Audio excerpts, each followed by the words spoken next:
Questions आज हमें discuss करने हैं। जो जितना भी कॉन्सेप्ट हम पढ़ चुके हैं उससे रिलेटेड क्वेश्चंस आज हम डिस्कस करने वाले हैं, जो जेई के प्रीवियस ईयर का पार्ट रहे हैं।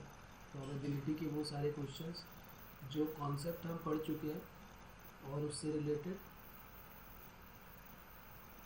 तो लिखते हैं question number first. Let capital A and B be two events. Capital A और बी जो है वो दो इवेंट्स हैं, such that probability of A union B whole bar equal to 1/6, probability of A intersection B equal to 1/4, probability of A bar equal to 1/4, where A bar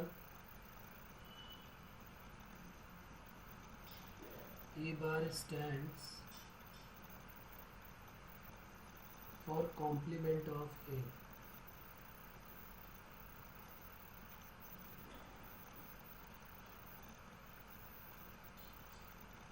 Then event A and B.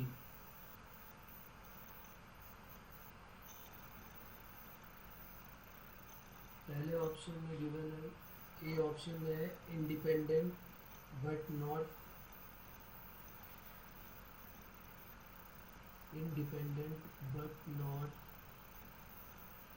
equally likely.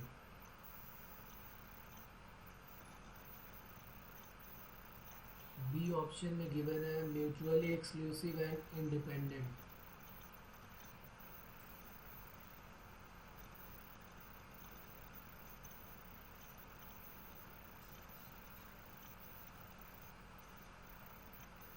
C option में given है equally likely and mutually exclusive. Equally likely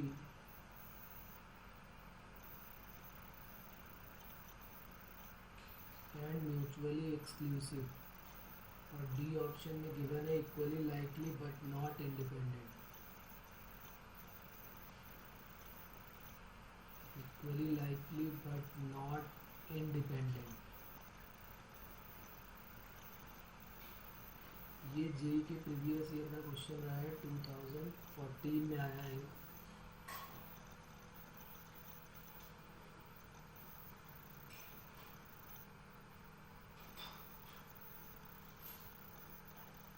और पहले screening होता था जो AIEEE के time में था, तो AIEEE में भी आया हुआ है 2005 में। ये रिपीट हुआ है 2 बार क्वेश्चन। तो आपको इसको सॉल्व करना है और बताना है कि इसका आंसर क्या होगा। ए और बी दो इवेंट्स है। ए यूनियन बी के होल बार की वैल्यू 1/6 गिवन है। ए इंटरसेक्शन बी की वैल्यू 1/4 है। पी ए बार की वैल्यू 1/4 है। ए बार सबको पता है कि कॉम्प्लीमेंट ऑफ ए होता है। इवेंट ए और बी के बारे में बताना है। इंडिपेंडेंट इवेंट क्या होती है ये सब हम बात कर चुके हैं। म्यूचुअली एक्सक्लूसिव क्या होती है, इंडिपेंडेंट क्या होती है, पिछली क्लास में हमने ये सारी बातें की हैं। इंडिपेंडेंट के लिए पी ए इंटरसेक्शन बी क्या होगा, P A into P B के इक्वल होगा। इक्वली लाइकली का मतलब है कि उनके दोनों की प्रोबेबिलिटी सेम होनी चाहिए, इक्वल चांसेस होने चाहिए। म्यूचुअली एक्सक्लूसिव का मीनिंग होता है कि दोनों का इंटरसेक्शन 5 होना चाहिए।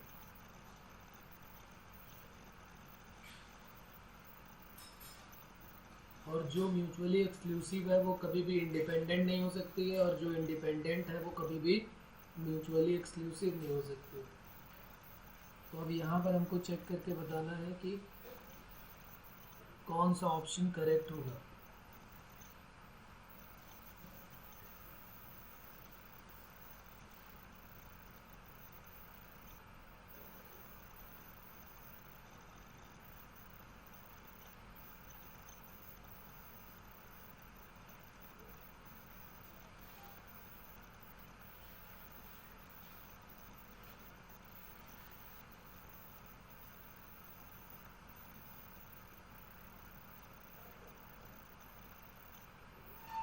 तो प्रोबेबिलिटी ऑफ ए बार 1/4 दिया है, तो प्रोबेबिलिटी ऑफ ए आ जाएगा, प्रोबेबिलिटी ऑफ बी और हमको ढूंढना है, और ए इंटरसेक्शन बी तो हमको गिवन ही है, तो बस प्रोबेबिलिटी ऑफ बी और आप ढूंढ लीजिए।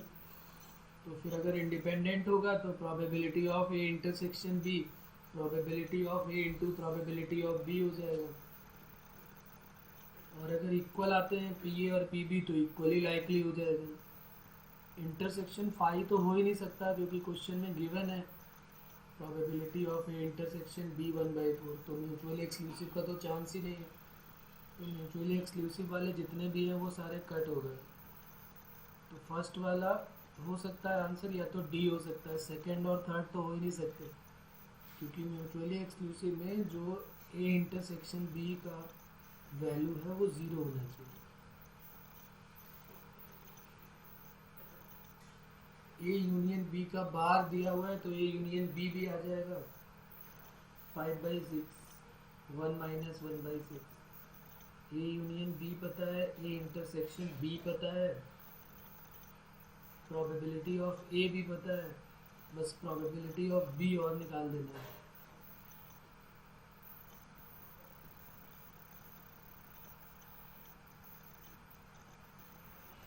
यहाँ पर फिर से लिख लेते हैं क्या क्या पता है हमको। Probability of A union B का बार 1/6, तो probability of A union B plus probability of A union B का बार इक्वल टू 1 होगा। होने का और ना होने का सम 1 के इक्वल होता है, तो 1 - 1/6, तो ये 5/6 हो गया। पी ए बार की वैल्यू जो है वो गिवन है 1/4, तो P A plus P A bar की वैल्यू क्या होती है 1,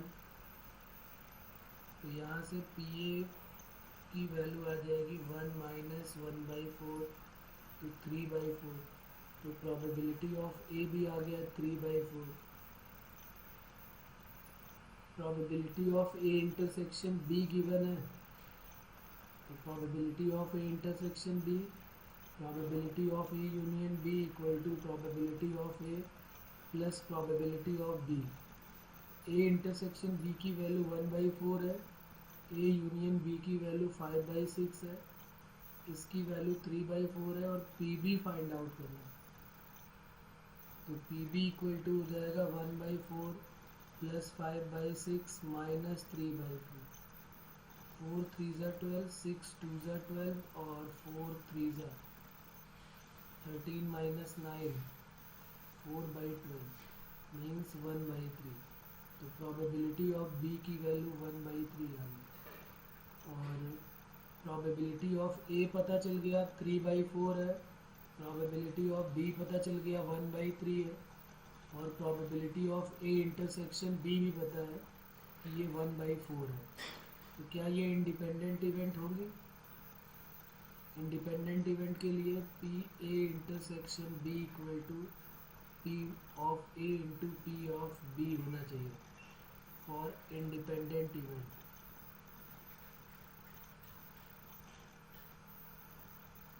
तो क्या ये फॉलो करेगा? 1/4 equal to probability of A 3/4 into 1/3, तो ये 1/4 आ गया। इसका मतलब ए और बी इंडिपेंडेंट तो है, इक्वली लाइकली नहीं है, क्योंकि इक्वल अगर चांसेस होते हैं दोनों की प्रोबेबिलिटी सेम आती तो इक्वली लाइकली भी हो जाती।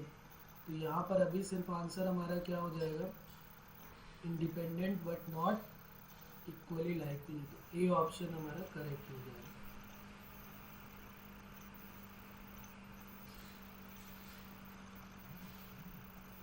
Independent but not mutually exclusive, sorry but not equally likely. Independent तो है क्योंकि P A intersection B P A into P B की इक्वल है, तो ये है इंडिपेंडेंट है, लेकिन वो इक्वली लाइकली नहीं है। इक्वली लाइकली होने की क्या कंडीशन है कि दोनों के चांसेस जो हैं वो इक्वल होने चाहिए, यानी कि दोनों की प्रोबेबिलिटी सेम होनी चाहिए, जबकि यहाँ पर 3/4 और 1/3 दो अलग अलग प्रोबेबिलिटी आ रही है। तो ये हो गया। इसमें कोई प्रॉब्लम अभी भी किसी को कोई डाउट है तो बताएं इसमें।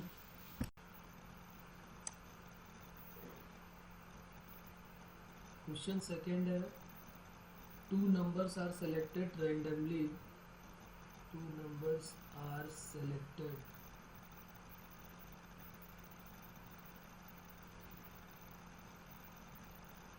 two numbers are selected randomly from set S, और S सेट जो है वो है 1 2 3 4 5 6, 6 नंबर जो डाइस के होते हैं वही दिए हुए हैं, बस डाइस के बारे में बोला नहीं इन्होंने। Without replacement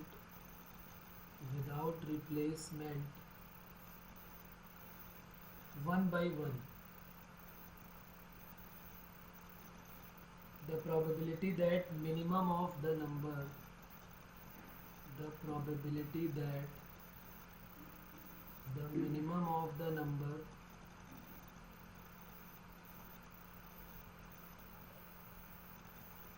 the probability that the minimum of the two number is less than 4। A option में गिवन है 1/15, बी ऑप्शन में गिवन है 14/15, सी में 1/5 और डी में 4/5। क्वेश्चन एक बार फिर से समझ लेते हैं। टू नंबर्स हमें सेलेक्ट करने हैं इस सेट एस से विदाउट रिप्लेसमेंट 1 बाई 1। पहले एक लेना है, फिर एक कम हो जाएगा क्योंकि रिप्लेसमेंट कर नहीं रहा है, तो पहले 6 चांसेस है हमारे पास, 6 चॉइसेस है हमारे पास, फिर 5 हो जाएगी और दो नंबर ही सेलेक्ट करने हैं और उनकी वैल्यू जो है probability that minimum of the two number is less than 4। तो देखिए आपको याद होगा मिनिमम बोले या एटलीस्ट बोले दोनों का मतलब सेम है लगभग, तो मिनिमम हमें चाहिए तो at least plus none equal to 1 होता है, तो उसी तरीके से यहाँ minimum of two number is less than 4 equal to क्या हो जाएगा 1 minus probability of both number, जो दोनों नंबर है ग्रेटर देन और इक्वल टू 4। भाई देखिए प्रोबेबिलिटी जो है वो 4 या 4 से बड़े नंबर का और प्लस 4 से छोटे नंबर का सम जो है वो 1 के इक्वल हो जाएगा। प्रोबेबिलिटी होने की और ना होने की दोनों का सम जैसे 1 के इक्वल होता है वैसे ही यहाँ पर डायरेक्ट भी हो जाएगा। तो हम क्या करेंगे 1 माइनस, ये निकालना ज़्यादा इजी है जब दोनों नंबर 4 से बड़े हो। पहले हमारे पास 6 चॉइस है तो 6 में से एक लेना है और वो फेवरेबल केस क्या होगा, फेवरेबल में कह रहा है कि वो नंबर 4 से बड़ा होना चाहिए। टोटल केस तो 6 हो जाएंगे, टोटल केस 6 है, लेकिन फेवरेबल कितने हो जाएंगे 4 या 4 से बड़ा, तो 4 5 6 3 हो जाएंगे। तो पहले हमारे पास 3 चॉइस है तो 3C1 डिवाइडेड बाई 6C1, और अब एक अगर हमने नंबर ले लिया तो हमारे पास सिर्फ 2 चॉइस बची है, तो 2C1 और टोटल 5C1। ये C वैसे लिखने की ज़रूरत ही नहीं है, लेकिन अभी हमारे पास हो सकता है कि 2 या 3 होता तो सेलेक्ट करना पड़ता। तो आप तो डायरेक्ट इसको ऐसे भी लिख सकते हो कि पहले 3 थे उसमें से 6 में से 3 ले लिए, फिर बचे 2 तो 5 में से 2 ले लिए। 3 2 जा 6 से 6 कट हो गया, 1 माइनस 1/5 तो 4/5, ये हमारा आंसर आ जाएगा 4/5। ये भी कभी स्क्रीनिंग में आया हुआ क्वेश्चन है जे के प्रीवियस ईयर का, इजी और इम्पॉर्टेंट। कोई प्रॉब्लम इसमें? और थोड़े बड़े क्वेश्चंस में आते हैं जरा, ये तो छोटे छोटे से थे दोनों। अब उसमें क्वेश्चन नेक्स्ट जो है हमारा वो देखते हैं, इसमें कोई प्रॉब्लम है क्या?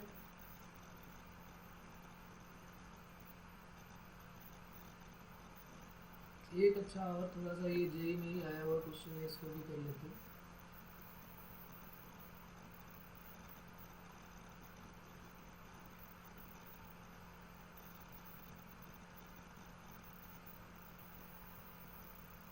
क्वेश्चन है हमारा नेक्स्ट, चलिए फिर आगे बढ़ते हैं नेक्स्ट क्वेश्चन में।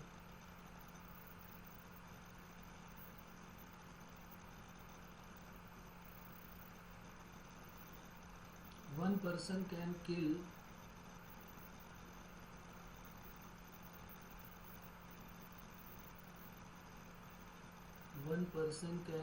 a bird twice in 3 shots. Second once in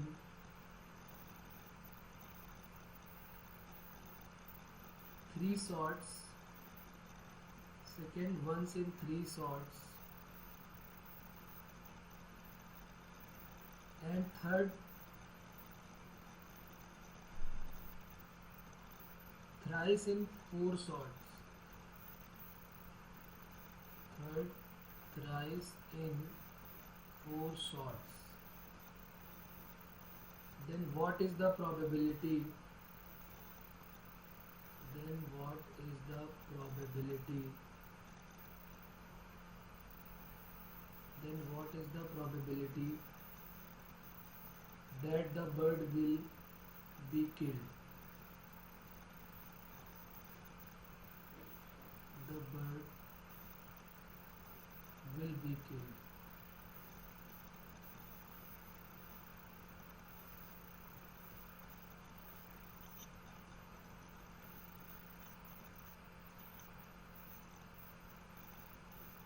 one person can kill a bird, इसमें अब कोई भी प्रोबेबिलिटी डायरेक्ट नहीं दी हुई है. There are one person can kill a bird twice in 3 shots. Second 1 in 3 shots and third thrice in 4 shots. What is the probability that the bird will be killed? तो पूछ क्या रहा है और बता क्या रहा है, इस क्वेश्चन में कोई आइडिया नहीं हो रहा. आप बताएं इसको कैसे करेंगे, कोई idea?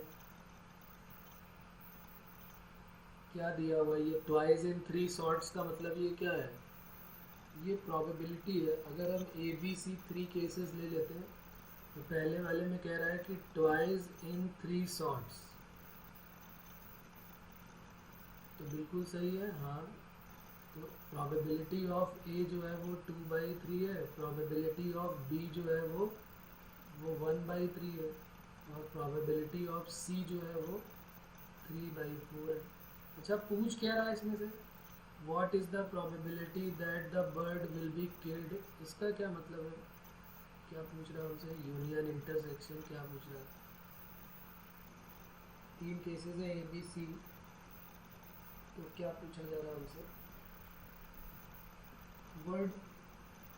Bird will be killed का मतलब है at least one will shot the bird. लिख लेते हैं इसके बारे में.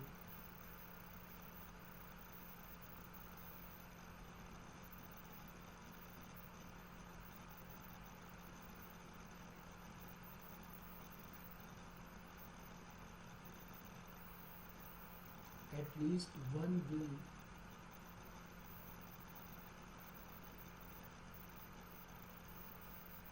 shot the bird. ये पूछ रहा है हमसे. यानी कि हमसे पूछा जा रहा है probability of A union B union C. At least का मतलब तो यही होता है. तो ये फाइंड आउट करना है हमको. तो फिर यहाँ पर एटलीस्ट वाली बात आ गई, तो at least plus none equal to 1 होता है. ये कई बार हमारी बात हो चुकी. Probability of at least plus probability of none equal to 1, तो इसको हम 1 माइनस प्रोबेबिलिटी ऑफ नन कर सकते हैं. A union B union C का bar. A union B union C का बार क्या हो जाएगा? ए बी सी जो है वो तीनों इंडिपेंडेंट इवेंट है, तो ये हो जाएगा P A bar, P B bar और P A bar intersection B bar intersection C bar. ये हमने लगा दिया De Morgan's law. A union B का होल बार जो होता है ए बार इंटरसेक्शन बी बार होता है, और ए बी सी ये तीनों इंडिपेंडेंट है. ए बार बी बार सी बार भी इंडिपेंडेंट है. तो इंडिपेंडेंट इवेंट की क्या प्रॉपर्टी होती है? वो अलग अलग प्रोबेबिलिटी के प्रोडक्ट की इक्वल होंगी. तो A bar into probability of B bar into probability of C bar.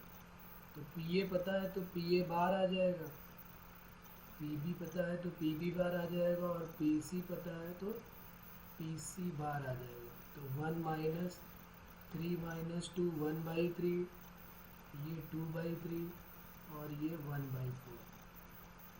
तो 2 से इसको कट कर देते हैं, 2 2 ज़ा 4, तो 1 माइनस 3 3 ज़ा 9, 2 ज़ा 18, तो 18 minus 1 17/18।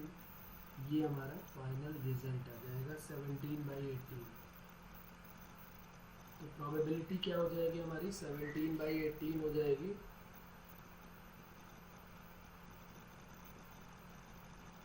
The bird will be killed भी।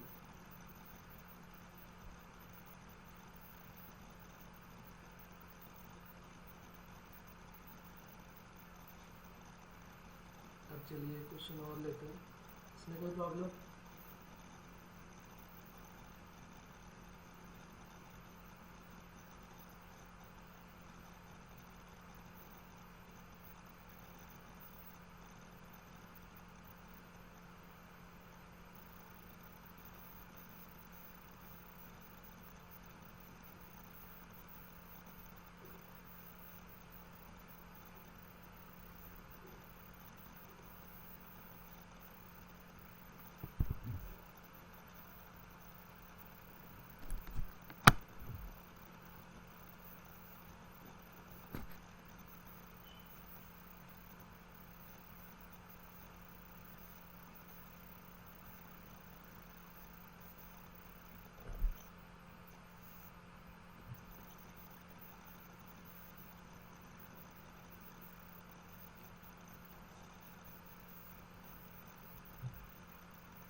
नेक्स्ट क्वेश्चन लिखते हैं फिर।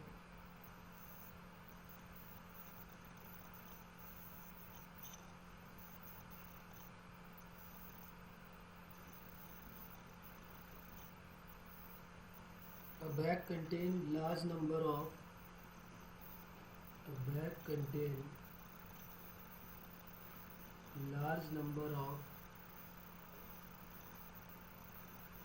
white and black marbles.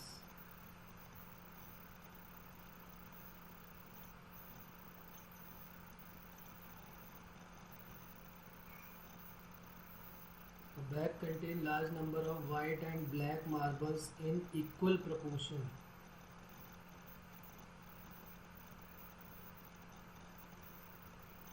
ठीक है, इनकी वैल्यू नहीं दी हुई है, कह रहा है कि बहुत सारे हैं। A bag contain large number of white and black marble in equal proportion, मतलब जितने ब्लैक मार्बल है उतने ही वाइट मार्बल है। 2 samples of 5 marbles, 2 samples of 5 marbles, 2 samples of 5 marbles are selected. 2 samples of 5 marbles are selected with replacement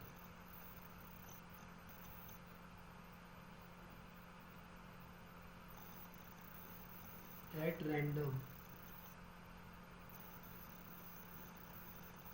The probability that the first sample the probability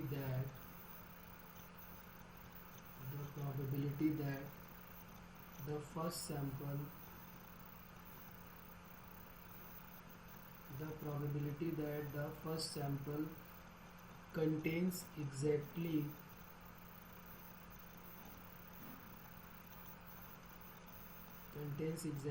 one black marble and second sample contain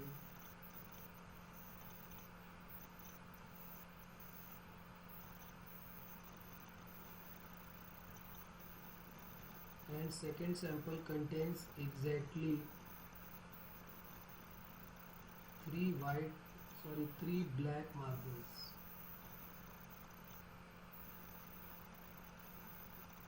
Is option A में बोला गया है 25/126, B में है 25/512, 15/1024 और D में है none of these. ठीक है, A bag contain large number of white and black marble in equal proportion. एक बैग है जिसमें खूब सारे वाइट मार्बल्स है और ब्लैक मार्बल्स है, वो भी इक्वल प्रोपोर्शन में. 2 samples of 5 marbles are selected. 2 sample बनाने हैं जिसमें 5 मार्बल्स लेने हैं विद रिप्लेसमेंट. रिप्लेस कर देना मतलब निकालने के बाद. फिर उसके बाद the probability that the first sample contain exactly, कह रहा वो प्रोबेबिलिटी बताइए जब फर्स्ट सैंपल में एग्जैक्टली 1 ब्लैक मार्बल हो. तो अगर 1 ब्लैक मार्बल होगा और टोटल 5 मार्बल लेने हैं तो फिर 4 ब्लैक, 1 ब्लैक है तो 4 वाइट लेने पड़ेंगे. और दूसरे सैंपल में क्या कह रहा है, 3 ब्लैक चाहिए, तो 3 ब्लैक मार्बल चाहिए तो 2 वाइट चाहिए. अब प्रॉब्लम ये है कि इसमें हमारे पास कितने मार्बल्स हैं वो नहीं दिया है. लार्ज नंबर का मतलब इनफाइनाइट नंबर ऑफ मार्बल्स हमें लेने पड़ेंगे. तो इनफाइनाइट के लिए डायरेक्ट तो हम सॉल्व कर नहीं सकते. ये काफ़ी अच्छा सा क्वेश्चन है, इम्पॉर्टेंट क्वेश्चन है, एडवांस के लिए बहुत बढ़िया सा क्वेश्चन है. मीन्स में तो नहीं, इतना बड़ा नहीं पूछा जाएगा, लेकिन छोटा करके कैलकुलेशन करके भेज सकते हैं आपको. तो एक अच्छा सा क्वेश्चन है, ध्यान से इसको करेंगे. एक बैग है, इसमें लार्ज नंबर ऑफ मतलब इनफाइनाइट नंबर्स ऑफ वाइट और ब्लैक मार्बल्स हैं, इक्वल प्रोपोर्शन में है. तो हम लेट करेंगे कि n ब्लैक मार्बल है और n वाइट मार्बल्स, और उससे 2 सैंपल बनाने हैं. फर्स्ट सैंपल में एग्जैक्टली 1 ब्लैक होना चाहिए, तो फिर 4 वाइट लेने पड़ेंगे क्योंकि टोटल 5 लेने हैं. और दूसरे सैंपल में 3 ब्लैक लेने हैं, तो एग्जैक्टली 2 जो है वो वाइट लेने पड़ेंगे. और फिर रिक्वायर्ड प्रोबेबिलिटी निकालनी पड़ेगी हमको, क्या होगी, और फिर n टेंडिंग टू इन्फिनिटी लेना पड़ेगा, यानी लिमिट लगानी पड़ेगी. पहले हम n के टर्म में आंसर निकालेंगे और फिर limit n tending to infinity कर देंगे, तब जो है रिक्वायर्ड प्रोबेबिलिटी हमारी आएगी. तो आप ट्राई करें और बताएं रिक्वायर्ड प्रोबेबिलिटी क्या होगी.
पहले हम n के टर्म में ले लेंगे, n वाइट ले लिया और n ब्लैक मार्बल ले लिया. अब n वाइट और n ब्लैक में से हमको 5 मार्बल्स लेने हैं, वो भी 2 सैंपल बनाने हैं. पहले फर्स्ट सैंपल बनाएंगे, ये फर्स्ट सैंपल के लिए हो जाएगा, और फिर एक दूसरा इसी से लेंगे सेकंड सैंपल के लिए.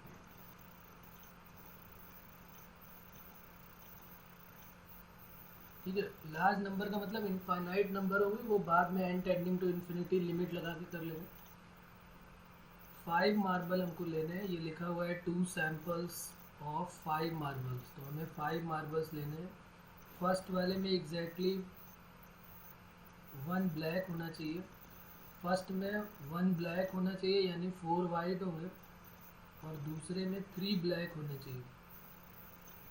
इसमें अगर 1 ब्लैक होगा, 1 अगर ब्लैक लिए हैं तो 4 जो है वो वाइट लेंगे, और इसमें 3 ब्लैक लिए हैं तो 2 वाइट लेंगे, क्योंकि टोटल लेने तो हमको 5 मार्बल है ना. ये लिखा हुआ है कि टोटल 5 मार्बल्स हमको लेने हैं। n वाइट और n ब्लैक में से पहले हमने 1 ब्लैक लिया तो 4 वाइट हो गए, और एक बार 3 ब्लैक एग्जैक्टली लेने थे तो 2 वाइट हो गए। तो प्रोबेबिलिटी अगर हम निकालेंगे तो ये अगर हमारा फर्स्ट है, इसको अगर हम ए ले लें और इसको बी ले लें तो हमें क्या निकालना पड़ेगा, ए इंटरसेक्शन बी निकालना है। रिक्वायर्ड प्रोबेबिलिटी जो होगी वो हमारी वो ए इंटरसेक्शन बी होगी, और वो इंडिपेंडेंट है तो P A into P B के इक्वल हो जाएगा।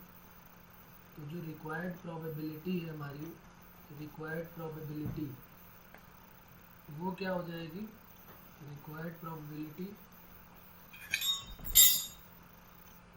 प्रोबेबिलिटी जो हमारी है वो limit n tending to infinity करके हो जाएगी अगर हम लार्ज नंबर के लिए ले रहे हैं तो, और probability of a into probability of b हो जाएगी, probability of a into probability of b हो जाएगी। तो प्रोबेबिलिटी ऑफ a कैसे आएगा और प्रोबेबिलिटी ऑफ b कैसे आएगा, वो मेन काम है हमारा। वो आ गया तो फिर उसके बाद तो इजीली कैलकुलेट कर पाएंगे। तो प्रोबेबिलिटी ऑफ a देखते हैं क्या होगा। हमारे पास टोटल n वाइट है और n वाइट में से 4 वाइट लेने हैं, और n ब्लैक में से 1 ब्लैक लेना है। तो n ब्लैक में से 1 ब्लैक लेंगे तो nc1, n वाइट में से 4 वाइट लेंगे तो nc4। टोटल कितने हो जाएंगे, टोटल मिला के तो ये 2n हो गए ना, टोटल n और n मिला के टोटल हो, और 2n में से कितने सेलेक्ट करने हैं, 5, तो 2nc5। पहले वाले सैंपल में n में से 1 ब्लैक ले लिया, n में से 4 वाइट ले लिए, तो ये हो गया फेवरेबल केस अपॉन ये हो गया टोटल केस। बी वाले में क्या होगा, n में से 3 लेने हैं ब्लैक, n में से 2 क्या लेने हैं वाइट, और टोटल में से 5 ले लेना है, तो 2nc5 हो जाएगा। अब बस इसी को सॉल्व करना है, और सॉल्व करने के बाद लिमिट n की जगह पे इन्फिनिटी पुट कर देना है। पहले इसको सॉल्व करते हैं। तो nc1 की वैल्यू तो n हो जाएगी, nc4 की हो जाएगी n minus 1 n minus 2 n माइनस 3 डिवाइडेड बाई क्या हो जाएगा, 2n minus 1 2n minus 2 2n minus 3 और 2n माइनस 4, और डिवाइडेड बाई देखिए दोनों में 2nc5 है, यहाँ भी 2nc5 है और यहाँ भी, तो ये तो होल स्क्वायर हो जाएगा। तो इसी को हम होल स्क्वायर कर देते हैं पूरे को, ये पूरा का पूरा क्या बन जाएगा, होल स्क्वायर। और अपॉन में जो 5 फैक्टोरियल है उसको ऊपर भेज देंगे, 5 फैक्टोरियल और इंटू 5 फैक्टोरियल, ये अपॉन वाली जो वैल्यू थी ये ऊपर आ गया। अब nc3 क्या हो जाएगा, n minus 1 n minus 2 divided by 3 factorial, और nc2 क्या हो जाएगा, n माइनस 1 अपॉन फैक्टोरियल 2। ये nc2 हो गया इतना पार्ट, ये जो है वो nc3 हो गया, ये nc3 वाला पार्ट हो गया, और 2nc5 जो दोनों थे उनका स्क्वायर कर दिया गया, और अपॉन में जो 5 फैक्टोरियल था उसका भी स्क्वायर होके मल्टीप्लाई हो गया। nc1 की वैल्यू ये n हो गई, और जो यहाँ से यहाँ तक का पार्ट है वो nc4 का पार्ट है। अपॉन में यहाँ पर 4 फैक्टोरियल और आ जाएगा, तो ये हो गया 4 फैक्टोरियल। अब इसको पूरे को हमें सॉल्व करना है। Limit n tending to infinity, कुछ कट हो जाएंगे पार्ट, उनको कट कर लेते हैं।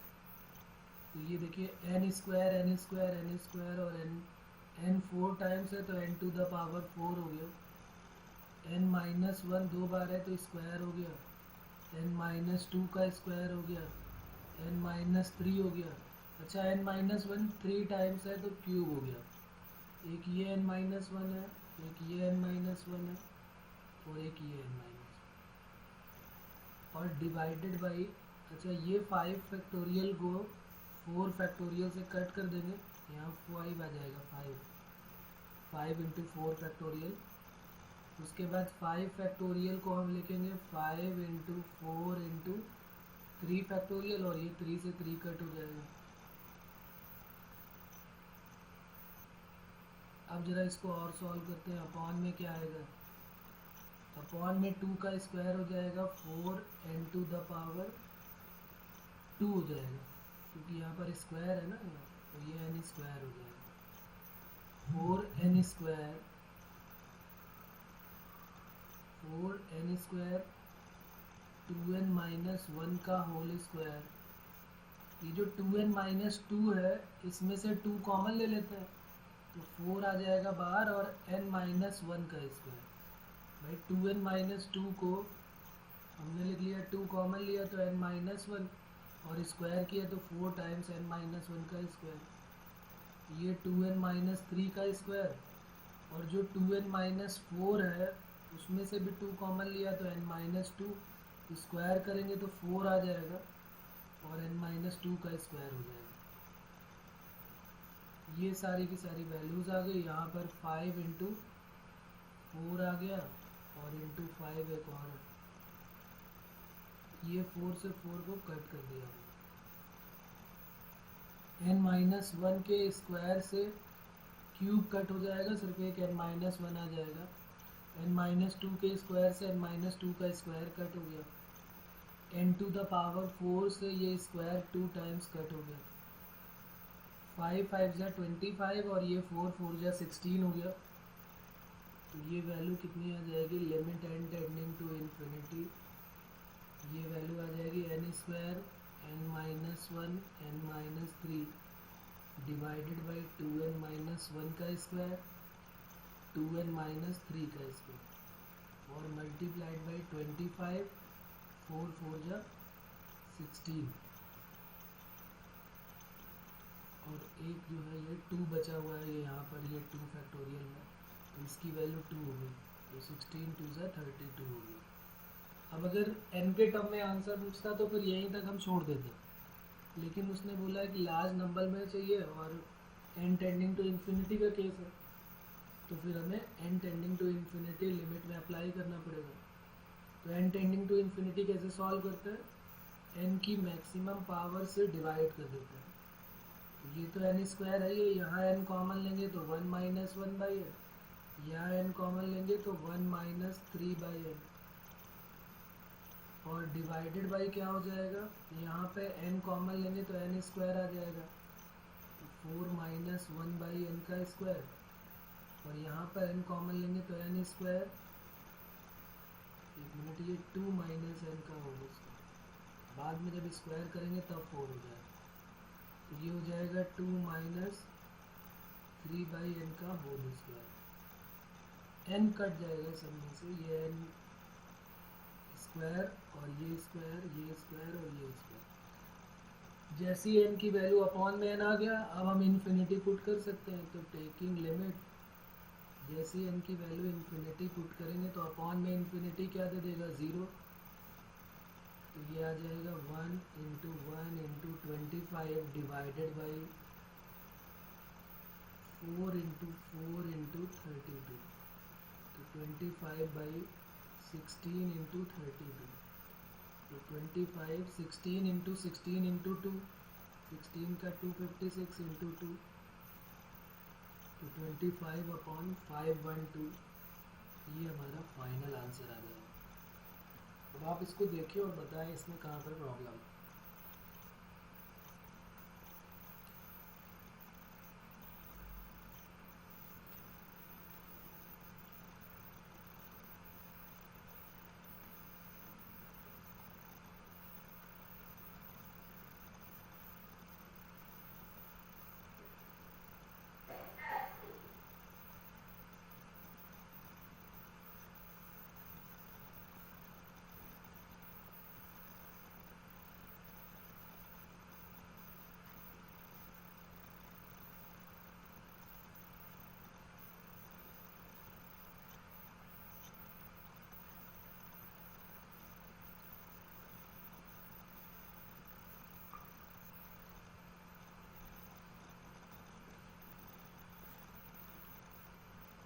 चलिए एक बार और क्वेश्चन को समझ लेते हैं पूरा।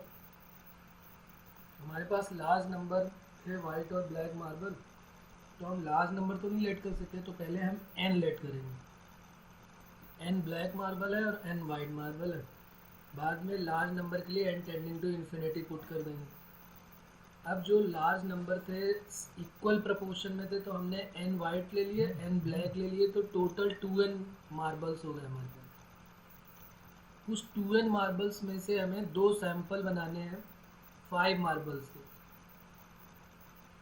2 सैंपल बनाने हैं 5 मार्बल्स के। 2 samples of 5 marbles are selected with replacement at random.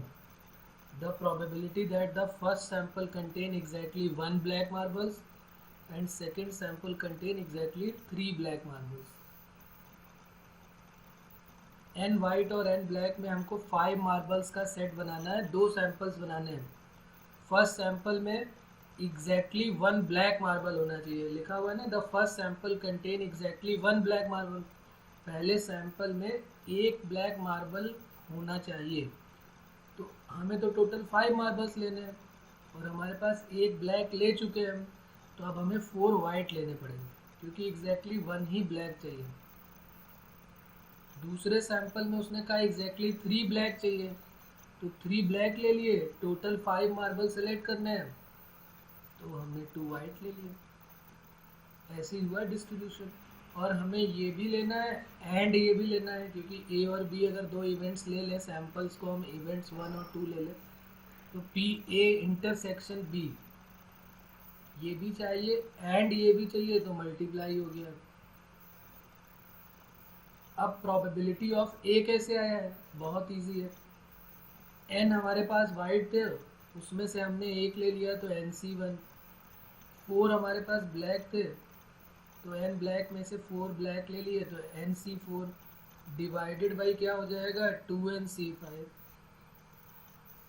Total 2n है और 5 मार्बल्स लेने हैं, तो टोटल तो 2NC5 होगा, तो फेवरेबल अपॉन टोटल कर लिया। सिमिलरली सेकेंड में भी एन वाइट में से 2 वाइट, तो NC2, एन ब्लैक में से 2 ब्लैक, 3 ब्लैक, तो NC3 डिवाइडेड बाई 2NC5। बस इसके बाद तो सिंपल कैलकुलेशन है, सबकी वैल्यू रखनी है, कैलकुलेट करना है, जो कट हो रहा है उसको कट कर देना है। और n टेंडिंग टू इन्फिनिटी के केस में हम क्या करते हैं, n की मैक्सिमम पावर से डिवाइड कर देते हैं। n की मैक्सिमम पावर से यानी n की पावर 4 से डिवाइड करना पड़ेगा हमें। तो हमने सब में से n कॉमन ले लिया अलग अलग, और जहाँ जहाँ सब में जब अपॉन में n आ गया, तो हमने n की वैल्यू इन्फिनिटी यहाँ पर पुट कर दी।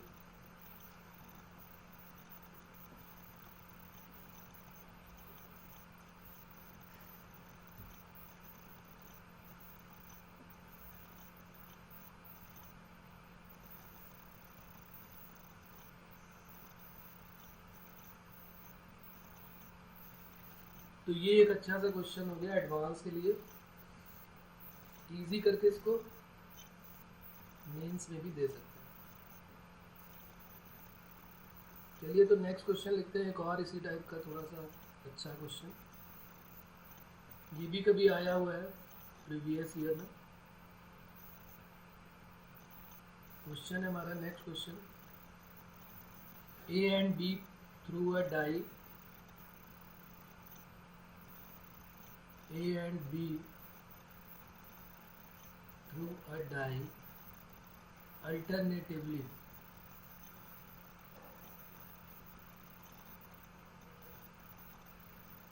till one of them get a 6, till one of them get a 6। कह रहा है ए और बी दोनों ही डाई को अल्टरनेट फेंकते हैं, पहले ए फेंकता है, फिर बी फेंकता है, फिर ए फेंकता है, फिर बी फेंकता है, और तब तक जब तक कि 6 न मिल जाए, जब तक कि one of them get a 6 and win the game, और वो जीत जाता है। फाइंड द प्रोबेबिलिटी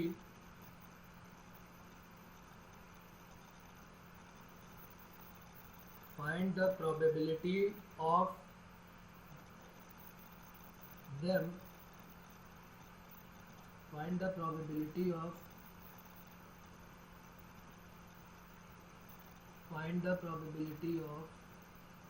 winning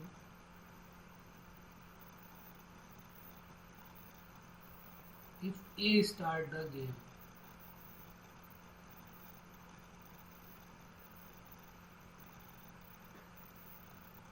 मतलब A और B दोनों की प्रोबेबिलिटी हमको निकालनी है। A की भी प्रोबेबिलिटी चाहिए, प्रोबेबिलिटी ऑफ A चाहिए और प्रोबेबिलिटी ऑफ B चाहिए।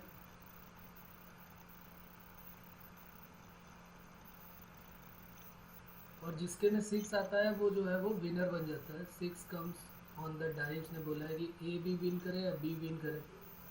A और B जो है वो डाई को अल्टरनेट फेंकेंगे, पहले A फिर B फिर A फिर B फिर A फिर B, ऐसे चलेगा। A थ्रो जो है वो करता है ऑड टाइम्स में। A जो है वो थ्रो करेगा ऑड टाइम्स में। ऑड टाइम्स का मतलब कौन कौन से टाइम में करेगा? पहली बार फेंकेगा, फिर तीसरी बार, फिर पांचवी बार, फिर सातवीं बार, ऐसे करके। और B जो है वो इवन टाइम में 2 टाइम्स, फिर 4 में, फिर 6 टाइम में आएगा उसका नंबर, फिर 8 में आएगा, ऐसे करके आएगा। A और B जो है वो अल्टरनेट डाई को थ्रो करते हैं till one of them get a 6, जब तक कि उनमें 6 ना आ जाए। और जिसका 6 आ जाता है वो जीत जाता है। Find the probability of them winning if A start the game. फिर अगर ए स्टार्ट करता है गेम को, ए गेम को स्टार्ट करेगा तो पहली बार फेंकेगा, फिर उसका नंबर तीसरी बार आएगा, फिर पांचवी बार आएगा, फिर सातवीं बार आएगा। और उसके बाद जब बी को मिलेगा मौका तो फिर इवन टाइम फेंकेगा, 2 टाइम्स, 4 टाइम्स, 6 टाइम्स। तो हम क्या करते हैं, इसमें कुछ लेट कर लेते हैं। ई जो है इवेंट जो है वो हमने लेट कर लिया है, वो 6 आने का है। ई को बोलेंगे 6 कम्स ऑन द डाई। जब 6 आ जाएगा तो उसको हम प्रोबेबिलिटी ऑफ ई बोलेंगे। ओके। उसके बाद ए का मतलब क्या है, जब ए विन करेगा, ए जीतेगा, तो उसको प्रोबेबिलिटी को ए बोल देंगे, और बी के लिए बी बोल देते हैं। अब जैसे हम मान लेते हैं कि पहले ए फेंकना स्टार्ट करता है, प्रोबेबिलिटी ऑफ ए विन। मान लिया प्रोबेबिलिटी ऑफ ए, उसने ए पहले जीतना है, तो प्रोबेबिलिटी ऑफ ए क्या होगा? देखो, जब 6 आएगा तभी तो वो जीतेगा, तो पहली बार में ही हो सकता है 6 आ जाए। ठीक है, पहली बार में ही 6 आ जाए। और का मतलब यूनियन, यूनियन का मतलब प्लस।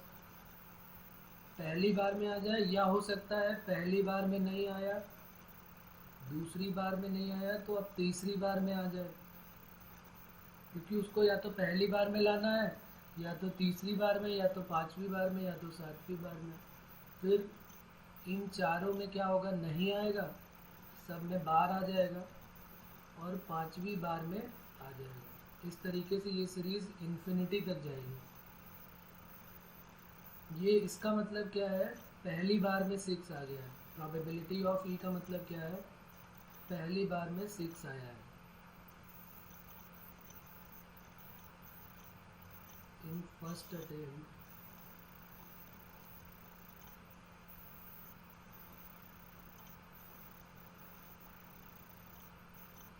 पहली बार में 6 आया है, ये हो गया प्रोबेबिलिटी ऑफ ई।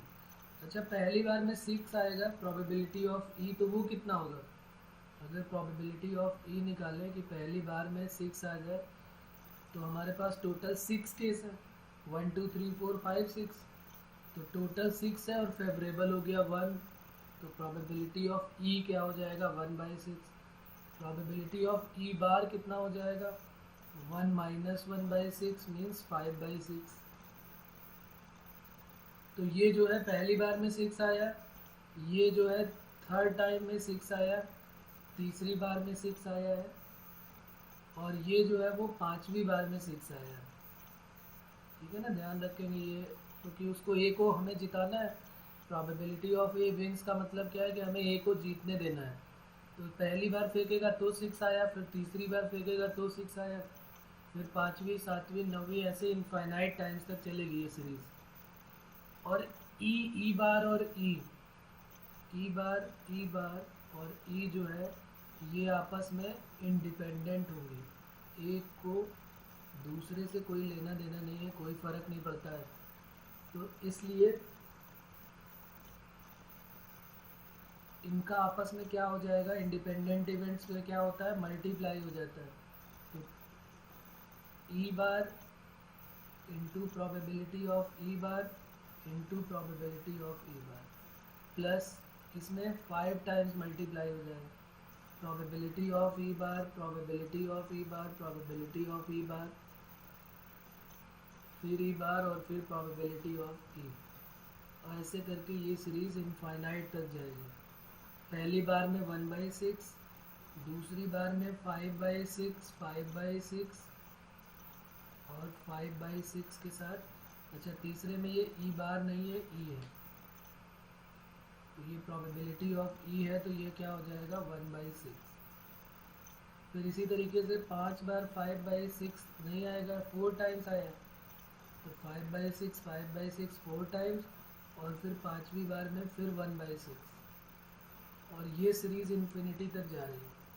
सब में से 1/6 कॉमन हो जाएगा, तो 1 + 5/6 का स्क्वायर प्लस 5/6 की पावर 4 अप टू इन्फिनिटी। ये जीपी की इनफाइनाइट टर्म की सीरीज, इसका फॉर्मूला a/1 - r।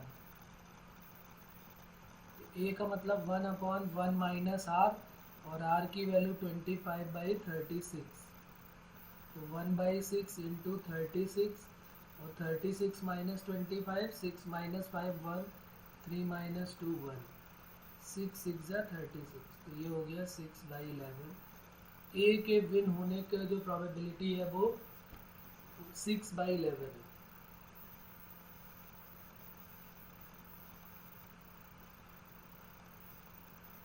अब इसमें बताइए, इसमें कहीं पर कोई प्रॉब्लम आ रही है तो पहले तो यहीं तक करते हैं, फिर बी की निकालते हैं। सेम मेथड से निकलेगी और एक शॉर्टकट से भी निकल आएगी।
अब अगर बात करें प्रोबेबिलिटी ऑफ बी विंस, तो probability of B equal to क्या हो जाएगा, अब बी को जीतने देना है तो प्रोबेबिलिटी दूसरी बार में या तो 6 आएगा, तो हम इसको लिखेंगे 6 ई बार इंटू ई लिखेंगे। पहली बार में नहीं आया, दूसरी बार में आया, फिर पहले तीनों बार में नहीं आया और चौथी बार में आया, 2 टाइम्स 4 टाइम्स, फिर 6 टाइम्स, ऐसे करके इनफाइनाइट तक। इस तरीके से भी सॉल्व कर सकते हैं तो भी आंसर आएगा। और सबसे इजी मेथड क्या होगा, अगर ये हम ना करना चाहें तो इजी मेथड क्या होगा कि प्रोबेबिलिटी होने की और प्रोबेबिलिटी ना होने की दोनों का सम 1 हो जाएगा। तो पी ए तो हमको पता है 6/11, अगर ए जीतेगा तो बी हारेगा और बी जीतेगा तो ए हारेगा। तो ये 5/11। आप चाहे तो डायरेक्ट ऐसे भी निकाल सकते हैं, या जैसे अभी हमने बताया ऐसे भी आप करेंगे तो भी आएगा। पी बार का मतलब 5/6 इंटू 1/6। फिर दूसरे में क्या आएगा, 5/6 का क्यूब आएगा इंटू 1/6। ऐसे करके इनफाइनाइट की सीरीज़ a/1 माइनस आर जब आप अप्लाई करेंगे तो इससे भी 5/11 आएगा। तो ऐसे भी कर सकते हैं, या ए की निकाल लिया तो बी की डायरेक्ट हम बोल सकते हैं। इसमें कोई प्रॉब्लम? इस पे बेस्ड एक क्वेश्चन मैं इसी टाइप का एक होमवर्क मैं आपको दूंगा।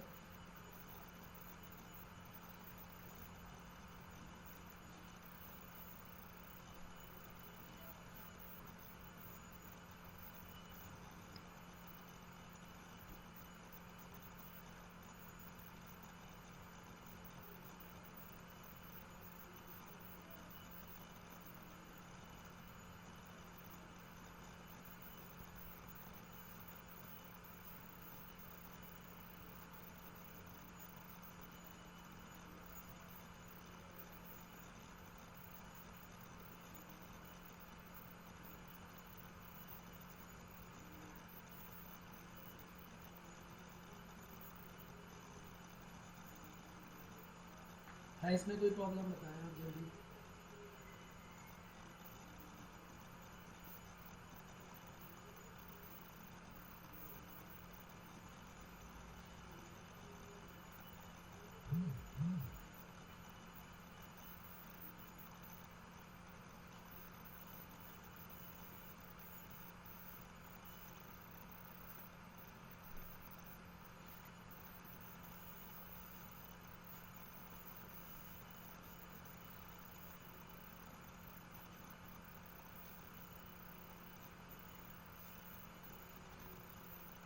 चलिए तो फिर एक क्वेश्चन और करते हैं, एडवांस का ही क्वेश्चन है वो भी।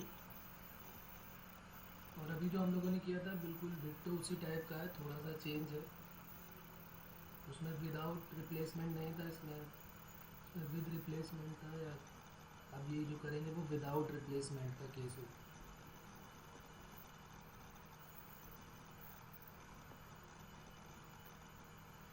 लिख लेते हैं question.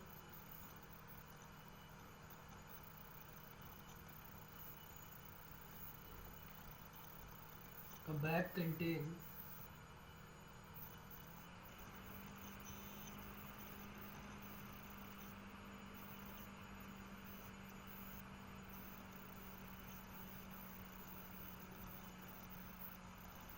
bag contains n white and n black balls.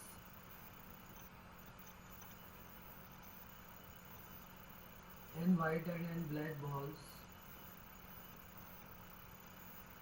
Pair of balls are drawn.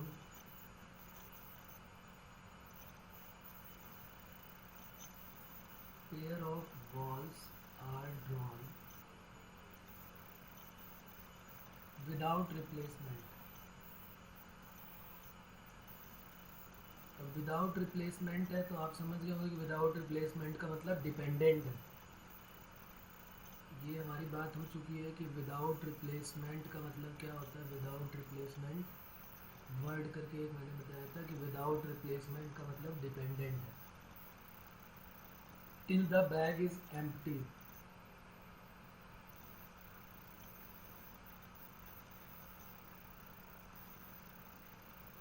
Find the probability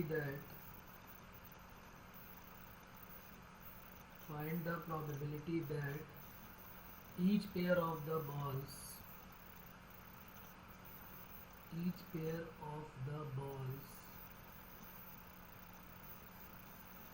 drawn contain one white and one black ball। फिर से एक बार क्वेश्चन समझते हैं क्या कह रहा है। क्वेश्चन कह रहा है एक बैग है, उसमें n वाइट और n ब्लैक बॉल है। पेयर ऑफ बॉल्स का मतलब दो बॉल लेनी है हमको without replacement, till the bag is empty, यानी कि पहले हम निकालेंगे 2 बॉल, फिर एक एक बॉल कम हो जाएगी, एक वाइट, एक पेयर का मतलब एक वाइट और एक ब्लैक निकालनी है। फिर उसके बाद जैसे पहले एन थी, एन वाइट और एन ब्लैक थी, एक एक हमने निकाल लिया, तो अब n-1 और n-1 हो गए। अब उनमें से फिर एक एक ले लिया, फिर ये प्रोसेस चलता रहेगा, लास्ट तक चलता रहेगा, तब तक चलेगा जब तक कि बैग जो है वो एम्प्टी ना हो जाए, खाली ना हो जाए, तब तक ये चलता रहेगा। Bag contain n white and n black balls, pair of balls are drawn without replacement till the bag is empty. Find the probability, हमें निकालना क्या है, find the probability that each pair of the balls contain 1 white and 1 black.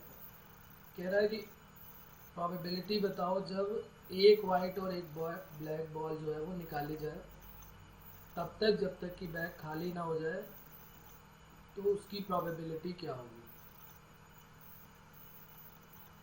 तो पहले हम इसके cases देखेंगे A B C D करके, लेकिन ए बी सी लेंगे तो एन तक जाना है, तो हमने A1 A2 A3 इवेंट्स ले लिए। जैसे ए बी सी लेते हैं वैसे हम A1 A2 A3 से लेके AN तक ले लेते हैं। यहाँ पर एक मैं हिंट आपको दे देता हूँ कि ये A1 A2 A3 को AI बोल देते हैं। AI का मतलब है ith pair contain 1 white and 1 black ball. मतलब A1 का मतलब है एक वाइट और एक ब्लैक बॉल, A2 का मतलब है जब सेकेंड बार हमने निकाला, पहली बार में निकाला तो वो A1 हो गया, दूसरी बार में A2 हो गया, तीसरी बार में A3 हो गया, फिर चौथी बार में A4 हो गया। इस तरीके से AN तक हम निकालेंगे, और तब तक निकालेंगे जब तक कि वो बैग जो है वो खाली ना हो जाए। उसकी प्रोबेबिलिटी इन्होंने पूछी है क्या होगी। बताएं आप कैसे करेंगे, थोड़ा सोचें इसके बारे में।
विदाउट रिप्लेसमेंट का मतलब है डिपेंडेंट।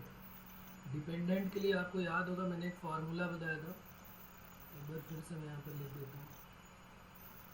कुछ इस टाइप का फार्मूला था कि अगर A intersection B intersection C intersection D, मान लिया EFGH कितने भी होते, तो हम क्या लेते थे, इस तरीके से याद रखते थे कि ये लीजिए प्रोबेबिलिटी ऑफ A और ये लीजिए प्रोबेबिलिटी ऑफ B जब A हो चुका है, ये लीजिए प्रोबेबिलिटी ऑफ C जब A और B दोनों हो चुके हैं, और ये लेना है प्रोबेबिलिटी ऑफ D जब A B C तीनों हो चुके हैं।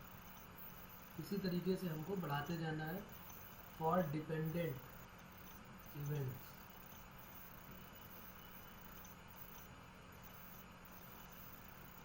ABCD अगर इंडिपेंडेंट इवेंट है, तो पिछली क्लास में हम लोगों ने ये बात की थी कि अगर ABCD से लेके N तक हो और अगर वो इंडिपेंडेंट इवेंट है, तो उसके लिए हमारा यही फार्मूला अप्लाई होगा।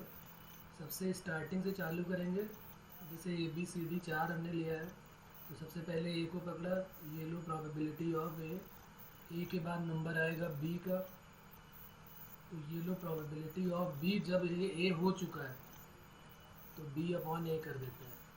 फिर सी के बारे में जब बात होती है तो ये लो प्रोबेबिलिटी ऑफ सी, जब बी और ए दोनों हो चुके हैं। भाई सी के बारे में बात हो रही तो ए और बी दोनों हो चुका होगा। और ये लो प्रोबेबिलिटी ऑफ डी, जब ए बी और सी तीनों हो चुके हैं। इस तरीके से हमारा ये प्रोसेस चलता रहेगा।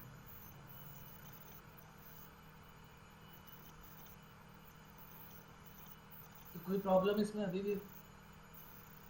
तो उसी तरीके से हमारे पास जो है वो क्या क्या हो गया, A1 A2 A3 से लेके N तक है हमारे पास। N वाइट है और N ब्लैक बॉल्स है। N वाइट है और N ब्लैक बॉल्स है। और सबसे पहले इसमें एक लेंगे, फिर दूसरी जब लेंगे तो एक कम और होता जाएगा। फिर ऐसे कम होते होते कहाँ तक जाना है हमको, जब तक कि ये बैग पूरा खाली ना हो जाए। तो रिक्वायर्ड प्रोबेबिलिटी जो हमारी है वो हो जाएगी probability of A1 intersection A2 intersection A3 intersection A4 से लेकर इंटरसेक्शन AN तक। Probability of A1, probability of A2, probability of A3 से लेकर प्रोबेबिलिटी ऑफ AN तक। ठीक है ना। पहले लिया हमने ith pair contain 1 white and 1 black ball, तो पहले एक ब्लैक बॉल एक वाइट बॉल पहले वाले में, तो उसका नाम A1 हो गया 1 पेयर। फिर A2 का मतलब सेकेंड पेयर, तो एक ले चुके हैं। फिर दूसरा लेंगे तो पहले N वाइट और N ब्लैक थे, एक कम हो गया तो N-1 और N-1 वाइट और N-1 ब्लैक। फिर तीसरी बार में फिर एक कम होगा तो N-2 ब्लैक और वाइट बचेंगे। करते करते जब लास्ट में जाएंगे तो सिर्फ एक ही बॉल तो बचेगी। लास्ट वाला जब होगा तो एक वाइट बचेगी और एक ब्लैक बचेगी। तो nth वाले में एक वाइट और एक ब्लैक बच जाएगी, उसकी निकाल देंगे प्रोबेबिलिटी। सबसे पहले तो फॉर्मूला लिखते हैं, इसका क्या होगा ऊपर वाले इसके हिसाब से, जैसे ऊपर में अभी हमने बताया। तो ये लो प्रोबेबिलिटी ऑफ A1, ये लो प्रोबेबिलिटी ऑफ A2 जब A1 हो चुका है। ये ले लिया प्रोबेबिलिटी ऑफ A3 जब A1 और A2 दोनों हो चुके हैं। ये प्रोबेबिलिटी ऑफ A4 जब A1 A2 A3 तीनों हो चुके हैं। और ये लास्ट में ये प्रोबेबिलिटी ऑफ AN जब A1 A2 A3 से लेकर इंटरसेक्शन कहाँ तक जाएगा, AN-1 तक। तो जब AN-1 तक हो गया तब के लिए ले लिया हमने। तो इस तरीके से हमारी सारी प्रोबेबिलिटी आ जाएगी। अब देखो, जब प्रोबेबिलिटी ऑफ A1 लोगे तो हमारे पास N वाइट है और N ब्लैक है। लेकिन जब A2 की निकालोगे तो अब हमारे पास N-1 वाइट हो जाएंगे, N-1 ब्लैक हो जाएंगे। फिर जब A3 के निकालोगे तो एक बार और निकल गई, तो N-2 वाइट, N-2 ब्लैक हो जाएंगी। सिमिलरली जब 4 की निकालेंगे तो N-3 वाइट हो जाएंगे और N-3 ब्लैक हो जाएंगे।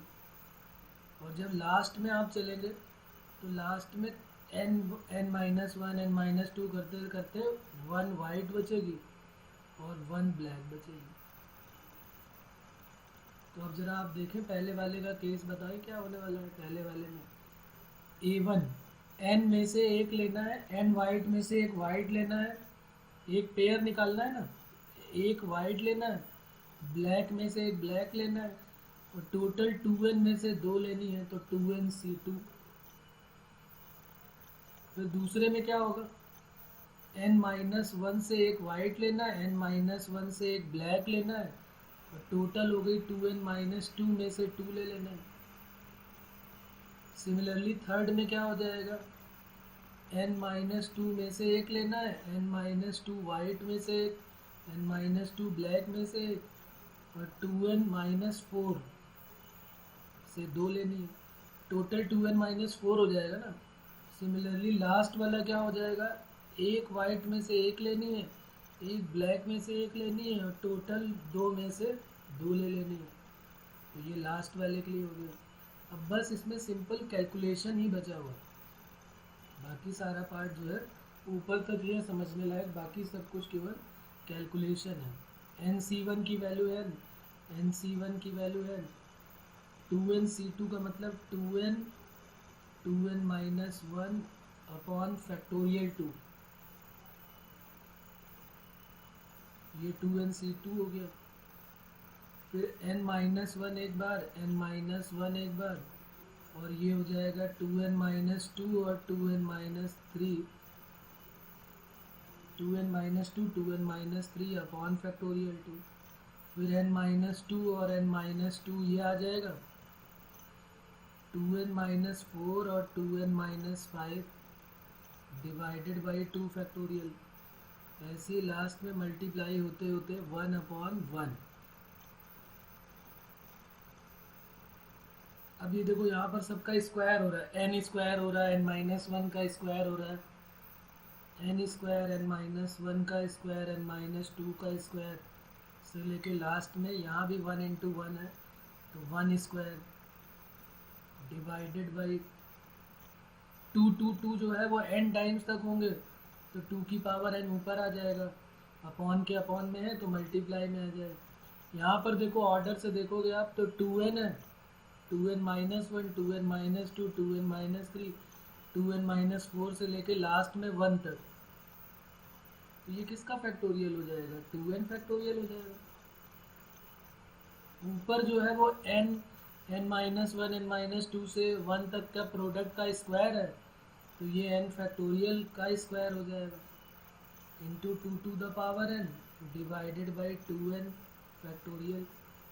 इसको और सॉल्व करना चाहते हैं तो 2 to the power n divided by 2n factorial, और इसको अपॉन में ले आते हैं n factorial into n factorial, तो 2 to the power n upon 2nc2, ये 2nc2 नहीं 2ncn, क्योंकि ये 2n factorial upon n factorial और n फैक्टोरियल, ये हमारा आंसर हो जाएगा। अब देखें आप इसमें बताएं कहाँ पर कोई डाउट है तो बोलो। ये जो ऊपर हमने किया है n फैक्टोरियल का स्क्वायर क्यों किया है? क्योंकि n माइनस 1, n माइनस 2 से लेके 1 तक सबका स्क्वायर हो रहा है, तो ये n फैक्टोरियल होता है और उसका स्क्वायर कर दिया गया। 2 की पावर n कैसे आया? 2 n टाइम्स तक मल्टीप्लाई हो रहे हैं, तो ये 2 टू द पावर n हो जाएगा।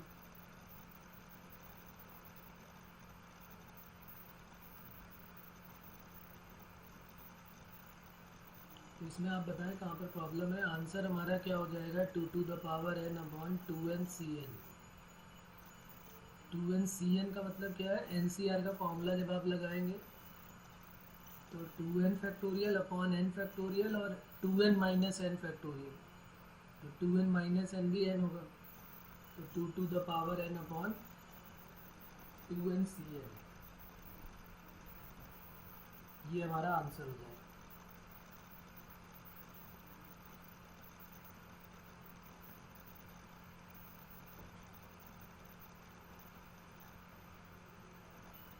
अब इसमें कहीं पर कोई प्रॉब्लम है तो बताएं आप।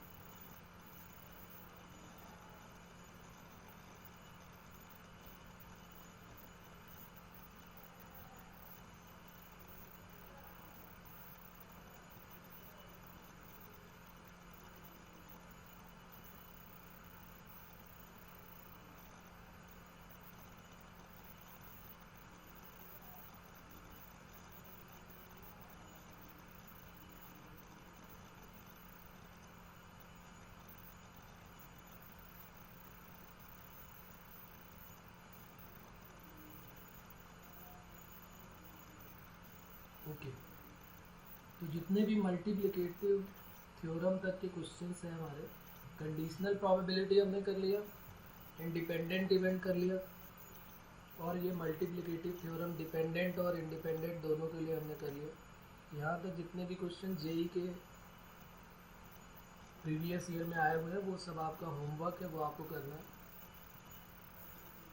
बाकी फिर नेक्स्ट टाइम पे हम लोग करेंगे। अब हमारा इसमें 2-3 पार्ट और बचे हुए प्रोबेबिलिटी में। एक तो बेस थ्योरम इम्पॉर्टेंट है, मेंस में तो कम, एडवांस में ज़्यादा पूछा जाता है, लेकिन 12th बोर्ड के लिए इम्पॉर्टेंट है।